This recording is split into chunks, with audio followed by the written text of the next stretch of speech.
Vous êtes-vous déjà demandé quels étaient les événements précis entourant les derniers moments de Jésus-Christ? Le récit de sa mort est transmis depuis des millénaires, influençant profondément la foi de nombreux fidèles à travers le monde. Cependant, imaginez un instant qu'il y ait une partie de cette histoire qui a été délibérément cachée au fil des âges, et que maintenant, le pape François, leader mondialement reconnu pour sa pensée progressiste et son approche humaniste, a décidé de révéler cette vérité cachée. Cette nouvelle information sur la crucifixion de Jésus n'est pas juste un détail supplémentaire, c'est une révélation qui pourrait transformer complètement notre compréhension de son sacrifice. Un élément du puzzle qui a été absent, gardé dans les ombres de l'oubli, par l'institution même qui devrait protéger et promouvoir la vérité. Le silence du Vatican sur ce sujet est une énigme qui est maintenant dévoilée, promettant une ère nouvelle de transparence et de renouveau dans l'Église catholique. Imaginez l'ampleur d'une découverte qui réécrit le cœur de la foi chrétienne. Qu'est-ce qui a été omis dans les livres sacrés que nous connaissons? Les réponses peuvent être dérangeantes, mais nécessaires pour une véritable libération spirituelle. Ceci est une invitation à ouvrir les yeux et à voir au-delà de ce qui a été enregistré dans les Écritures sacrées. En explorant ensemble ce sujet, nous plongerons dans un débat profond sur la signification de cette dissimulation et ses implications pour les dévots autour du monde. Préparez-vous, les révélations que le pape François partage dans ses dernières homélies et discours ne sont pas juste des nouveautés, elles sont des invitations à questionner et à réévaluer tout ce que nous pensions savoir sur la vie et la mort de l'un des plus grands leaders spirituels de l'histoire. En entrant dans ce dialogue, gardez à l'esprit que le chemin peut révéler des vérités inconfortables, mais aussi un chemin vers une compréhension plus profonde et connectée de notre foi. Ce voyage n'est pas pour les faibles de cœur, mais pour ceux qui cherchent sincèrement la vérité dans sa forme la plus pure et révolutionnaire. La gestion du pape François est notoirement caractérisée par une perspective unique, profondément influencée par ses racines humbles à Buenos Aires, culminant en une figure de poids spirituel immense sur la scène mondiale. Depuis le début de son pontificat, il s'est distingué par son mode de vie simple et son engagement constant envers les segments les plus pauvres et exclus de la société.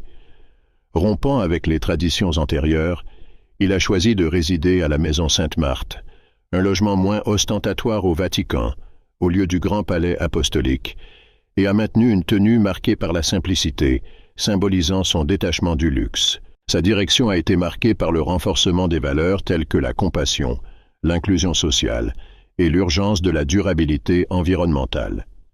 François plaide pour une Église accueillante, qui embrasse des individus de toutes souches et conditions, un point de vue qu'il a étendu en établissant des dialogues avec des leaders d'autres dénominations et religions, cherchant la paix et la compréhension mutuelle. Cette approche inclusive, cependant, a suscité des controverses parmi certains groupes catholiques traditionalistes qui ont interprété ces nouveautés comme un écart des pratiques consacrées. Malgré les divergences et les débats passionnés, le pape François a persisté dans son engagement à renouveler l'Église, visant à l'adapter aux défis du monde moderne, sans perdre l'essence de ses doctrines. Sa préoccupation pour les défavorisés résonne dans ses discours, où il souligne fréquemment que la véritable satisfaction émerge des simplicités de la vie. Les changements qu'il a introduits, en particulier dans l'interprétation des enseignements de Jésus et des Écritures, ont provoqué des débats intenses sur l'équilibre entre la préservation des traditions ecclésiastiques et l'adoption d'une perspective renouvelée. Ces éléments combinés décrivent un pape qui cherche non seulement à transformer l'Église pour mieux refléter les valeurs contemporaines, mais aussi à renforcer le message de foi à travers une connexion plus profonde et accessible avec ses fidèles autour du monde. En soulignant que l'Église doit évoluer, François défie chaque fidèle à repenser ce que signifie vivre selon les préceptes chrétiens au XXIe siècle. Les réformes théologiques proposées par le pape François ont reçu acclamation et scepticisme en mesure presque égale. Ces efforts pour dévoiler des couches plus profondes dans les Écritures sacrées attirent autant l'admiration que la résistance, surtout parmi ceux plus dévoués aux interprétations traditionnelles. En promouvant une lecture non littérale de la Bible, comme dans le récit de la création dans la Genèse, qu'il ne voit pas seulement comme une chronique des origines de l'univers, mais comme une métaphore expansive sur notre lien divin et notre rôle comme gardien de la planète, François défie les paradigmes établis. Cette vision progressiste est perçue comme une tentative de rendre les textes sacrés plus pertinents et accessibles à la réalité contemporaine. Le pape souligne que ces histoires bibliques ne sont pas seulement des récits anciens, mais des leçons vitales encapsulées dans des symboles et des métaphores.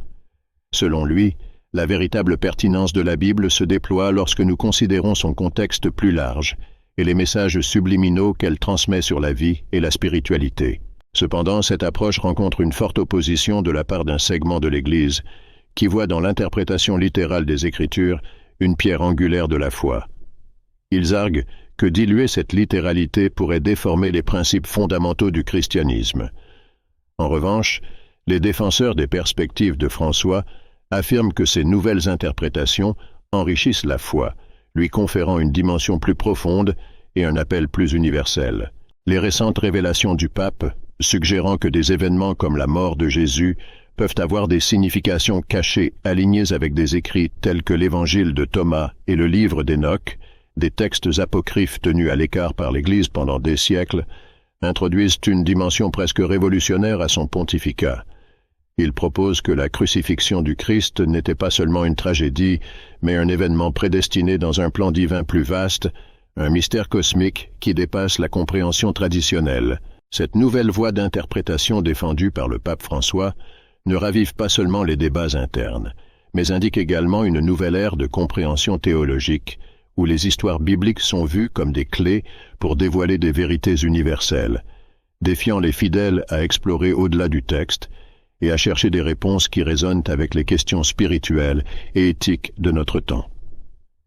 Cette approche ne cherche pas à subvertir la tradition, mais à élargir notre compréhension de manière à ce que la foi reste vibrante et pertinente dans la complexité du monde moderne. L'Évangile de Thomas, un document qui défie nos perceptions conventionnelles, offre une vision de Jésus qui transcende les paraboles communes pour révéler des vérités profondes, souvent obscurcies au fil des siècles. Selon le pape François, ce texte suggère que la mort de Jésus ne marque pas une fin, mais plutôt un début, une renaissance spirituelle. Ce concept provocateur nous amène à nous demander quelles vérités ont été délibérément cachées par le Vatican au fil des siècles. Le pape introduit encore une autre couche de mystère en mentionnant le livre d'Hénoch, qui discute de thèmes tels que les dimensions spirituelles incompréhensibles, les anges déchus et les secrets millénaires. Il propose que ces textes ne complètent pas seulement la narration biblique traditionnelle, mais offrent des indices cruciaux sur le but plus grand de la crucifixion du Christ. Jésus était conscient de la signification plus large de sa mort, qui porte la clé pour libérer l'humanité d'un cycle perpétuel d'ignorance et de peur. Mais pourquoi cette connaissance essentielle a-t-elle été gardée secrète? Et si les révélations du pape François ne représentaient qu'une fraction des vérités plus profondes encore à découvrir? Dans les textes canoniques, nous trouvons des références subtiles qui pourraient être liées à cette vérité cachée. Dans l'Évangile de Jean, par exemple, Jésus affirme « Je suis la résurrection et la vie. Celui qui croit en moi, même s'il meurt, vivra. » Traditionnellement interprété comme une promesse de vie après la mort, cet passage, selon le pape, peut avoir des implications beaucoup plus profondes. Dans les évangiles apocryphes, Jésus mentionne souvent le « royaume en nous », un concept également écho dans l'évangile de Luc. Cette idée d'un royaume intérieur suggère une vision où le voyage spirituel de chaque individu est central.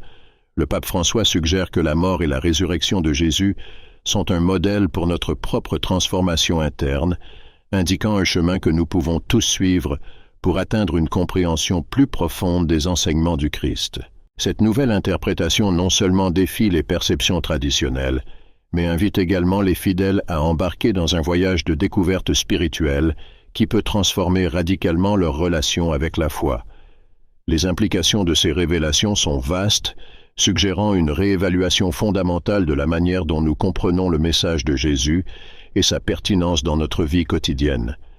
Ce dialogue théologique renouvelé, promu par le pape François, ouvre un nouveau chapitre dans la compréhension chrétienne, marquant une ère de potentiel éveil spirituel et de compréhension élargie. Le pape François, en référençant le livre d'Hénoch, nous introduit à une dimension peu explorée de la narration chrétienne. Ce texte décrit des êtres célestes dont la chute a entraîné la perte d'un savoir sacré. Selon cette perspective, la mission de Jésus n'était pas seulement rédemptrice, Elle était aussi une mission de restauration, un rappel de notre propre essence divine. Considérons les mots énigmatiques de Jésus, enregistrés dans l'Évangile de Jean, chapitre 10, verset 34, « Vous êtes des dieux ».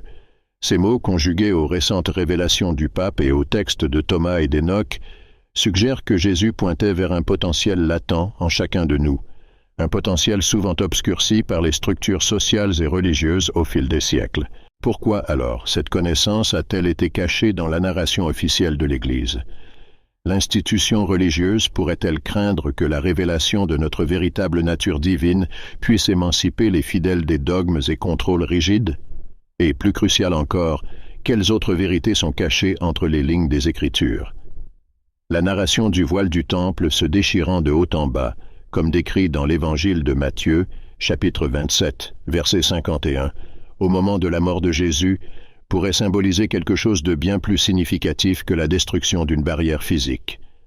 Peut-être, en réalité, ce qui s'est rompu était le voile qui obscurcissait la pleine vision de notre réalité spirituelle. Les mots du pape nous invitent à reconsidérer. La mort de Jésus n'était pas simplement un sacrifice pour les péchés de l'humanité, comme nous l'avons traditionnellement appris. C'était le prélude à une révélation plus large, une invitation pour tous à reconnaître leur véritable identité. Mais pourquoi ces indications sont-elles restées voilées dans les pages de la Bible, les textes apocryphes et dans des écritures comme celle d'Enoch? Et, plus profondément, si le pape apporte maintenant ces vérités à la lumière, quel sera l'impact de ces révélations sur l'avenir de la foi chrétienne?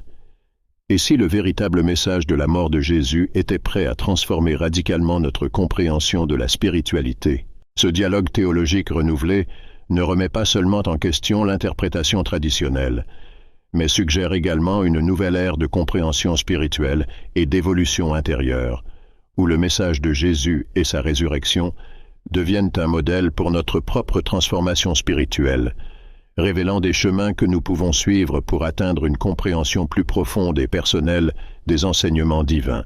Le pape François propose une nouvelle interprétation de la crucifixion, la voyant non seulement comme un événement rédempteur, mais comme un moment cosmique ayant le potentiel d'éveiller une conscience supérieure en chacun de nous. Depuis notre jeunesse, nous avons appris que Jésus s'est sacrifié pour nos péchés. Cependant, cette vision simpliste pourrait ne pas saisir la plénitude de la mission du Christ. En revisitant les textes sacrés, nous remarquons dans Matthieu, au 28e chapitre, 6e verset, qu'après la résurrection, l'ange proclame « Il n'est pas ici, il est ressuscité ». Ce miracle est souvent vu comme une démonstration de la maîtrise de Jésus sur la mort physique, mais le pape nous invite à considérer une dimension plus profonde, la résurrection comme un guide pour notre propre transcendance de la mort spirituelle. Ce réveil n'était pas destiné exclusivement à Jésus. Il sert de carte pour découvrir la divinité en nous. Cette notion est échouée par Jésus dans plusieurs passages, comme dans l'Évangile de Jean, 14e chapitre, 12e verset. « Celui qui croit en moi fera aussi les œuvres que je fais, et il les fera plus grandes que celles-ci. » Historiquement, ce message a été obscurci, amenant beaucoup à croire que nous ne pourrions pas aspirer à la grandeur du Christ. Mais et si Jésus nous encourageait, en fait, à reconnaître et à accéder à notre propre conscience divine? En explorant des textes moins connus comme l'Évangile de Thomas, le pape François suggère que le sacrifice de Jésus visait non seulement la rédemption des péchés humains, mais notre libération d'une longue ère d'ignorance spirituelle. Le 7e verset de l'Évangile de Thomas offre une perspective révélatrice où Jésus dit « Heureux celui que l'homme mangera, car le lion deviendra homme ». Cette affirmation énigmatique nous défie de considérer la transformation intérieure comme quelque chose de vigoureux et atteignable. Pourquoi alors de tels textes ont-ils été relégués à l'oubli par la narration officielle de l'Église? Est-ce que la peur que l'humanité reconnaisse sa propre divinité a conduit le Vatican à maintenir ses enseignements secrets? Et plus important encore, quelles autres vérités profondes sont cachées dans les entrelignes des Écritures? Si le pape apporte maintenant ces vérités à la lumière, comment cela pourrait-il transformer notre compréhension de la foi chrétienne? Si les implications du véritable message de la mort de Jésus sont aussi radicales que suggérées, nous pourrions être à l'aube d'une redéfinition complète de notre spiritualité et pratique religieuse. Le pape François insinue, bien qu'il ne le déclare pas explicitement, que la peur de perdre le contrôle sur les populations pourrait avoir été un motif significatif pour que les autorités ecclésiastiques cachent certaines vérités spirituelles. Si les individus reconnaissaient leur nature divine, les structures de pouvoir établies, qui dominent depuis des siècles, pourraient voir leur fin. Dans ce contexte, le livre d'Hénoch révèle une facette intrigante. Il raconte l'histoire des veilleurs, des êtres célestes qui sont descendus sur terre et ont partagé des savoirs interdits avec l'humanité. Selon la perspective du pape, les événements décrits dans ce livre sont directement connectés à la mission et au sacrifice de Jésus. Contemplons la crucifixion comme un acte qui va au-delà de la rédemption d'un groupe sélectionné. Envisageons-la comme une libération pour toute l'humanité, une ouverture de portail spirituel qui avait été scellée par les veilleurs et les forces dominantes de l'époque. Cette connexion pourrait avoir des implications encore plus profondes que nous le comprenons actuellement. Une question persiste. Quelles autres vérités restent cachées dans les textes qui nous ont été refusés? Et quelle est la raison derrière la décision du pape de mettre ces vérités en lumière à ce moment précis? Le pape François, en discutant de ces textes ésotériques et des passages bibliques qui ont été négligés, semble révéler que la véritable mission de Jésus était d'éveiller l'humanité à reconnaître sa propre divinité. Au fil des siècles, cette essence a été diluée et obscurcie sous des couches de dogmes, de rituels et d'interprétations restrictives. La raison de cette occultation? Peut-être la peur des institutions religieuses de perdre leur emprise sur les masses. Si dès le début, il avait été connu que le message central du Christ soulignait la capacité innée de chaque être humain à se connecter au divin, la nécessité d'autorités ecclésiastiques comme médiateurs aurait pu être remise en question.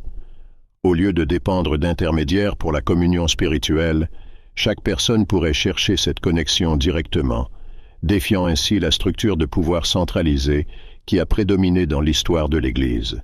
Cette nouvelle interprétation ne remet pas seulement en question la vision traditionnelle de la théologie chrétienne, mais promet également une transformation radicale de la manière dont nous vivons notre spiritualité. En éclaircissant ces vérités cachées, le pape François pourrait être en train de paver le chemin vers une ère de plus grande autonomie spirituelle et une compréhension plus profonde de notre propre nature divine. Le livre d'Hénoch, avec ses récits sur les êtres célestes et les sagesses cachées, suggère que certains secrets sont destinés à être révélés seulement lorsque l'humanité atteint un niveau de maturité spirituelle nécessaire pour les comprendre. Selon le pape François, ce moment crucial est arrivé. La crucifixion de Jésus n'était pas seulement un jalon rédempteur, mais l'événement qui a débloqué un passage spirituel, une fenêtre vers une compréhension élargie de l'existence et de la transcendance humaine.